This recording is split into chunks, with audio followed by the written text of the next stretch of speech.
Race fans, this is Jeff. We're here on Racers Reunion TV on racersreunion.com at the Nostalgia Little Guy Nationals at Virginia Motorsports Park. And I think that's the first time today I've said that all the way through without messing something up. I got Richie Bowden with me. Richie, thanks for coming on the show, man. How you doing? Doing real well, and thank you for inviting me on the show. This has really turned out really big. When I came through the gates, I had no idea whatsoever it'd be the turnout they had here. Plenty of show cars, plenty of race cars, you name it, they got it here. I can remember the old Suffolk Raceway used to pack the stands, the Little Guys Nationals.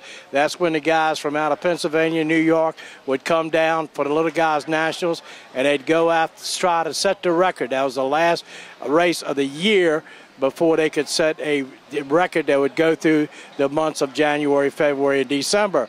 So they would come in. We had guys like Larry Kopp used to run D Altered, and the name of the game, he would get in the lane, and Miss Couch, Buster Couch's wife, Buster was official NHRA announcer for not announcer, starting line in Division II director. And they would come in the lane, and one guy would set the mile per hour, and they go back. Another guy would come up and set it. They did this all day long. They go for the ET and the mile per hour record.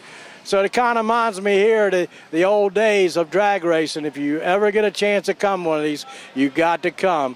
Put it on your calendar for next year, because I'm sure that Virginia Motorsports will have this thing for next year. This thing's just going to get bigger and better. It's going to get bigger and better. You know, when I came close to the gate, I had no idea. You could hear the noise in the back. But I'm telling you, folks, I've walked this thing. I've seen people I haven't seen in 20 years. And you name it, you got some top drivers back in these 60s and 70s are here today with their cars. That's great, Richie. And I can tell, man, you don't have any problem talking. I try not. Richie, you were the announcer at all the Little Guy Nationals. That's correct. As long as a bunch of weekly announcing.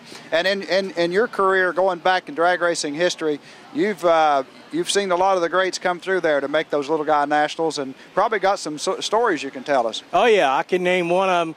We had the New Dimension. It was the dragster's name. And Clayton Harris drove it, Clayton out of Georgia, excuse me. And Clayton came out and made 2 runs, and he set the national record for the mile per hour. Well, to shorten the story up, they go and tech the cars. They used to take them over to a hangar and tech the cars.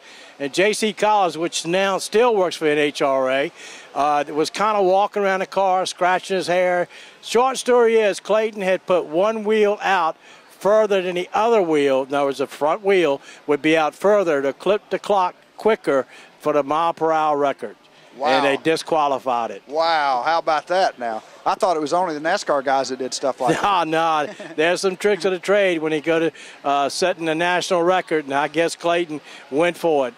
You know, we had Don Garlitz over here yesterday talking to us about some pretty hairy events he was in and some of the crashes and things like that. And although I'm not a fan of crashes and things, but during your time at this many events, you've probably seen some pretty wild rides down the strip, I would imagine. Oh yeah, I can't think of the gentleman's name right now. He was a local guy, and he was testing the week before the Little Guys Nationals. It was a rear-engine car. And I don't know if you ever seen the clip when Don Garlitz put the thing up in the air and it was standing right on the back end. This guy actually come off the line and flipped the car upside down and rolled 3 or 4 times. And before you know it, he jumped out and waved to the crowd.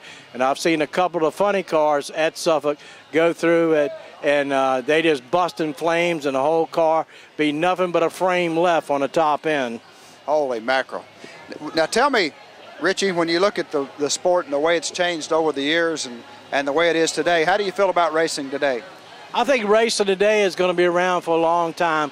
Everybody's in an economical thing right now, but there's guys that I was talking to a guy about a half an hour ago.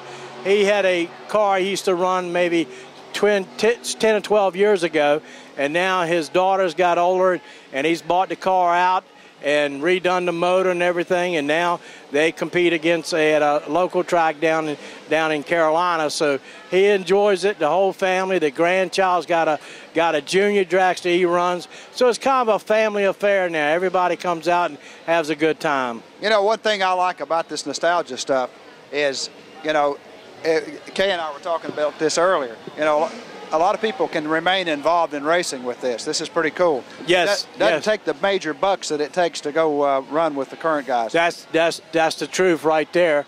I didn't get a chance to see some cars run, but finally I got up by the fence there, and I tell you, it brought back chills in my arms and legs to see these cars come out, and they still run strong. The old style racing where it's at. This is the best. It's great. Richie, anything you want to share with us before we go? No, I just like to thank you for taking the interview, and I like to really, you got to get out.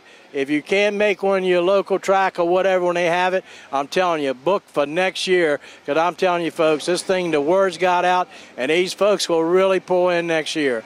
Thank you very much. Hey, folks, you heard it right here. Richie Bowden on Racers Reunion TV at the Nostalgia Little Guy Nationals at Virginia Motorsports Park.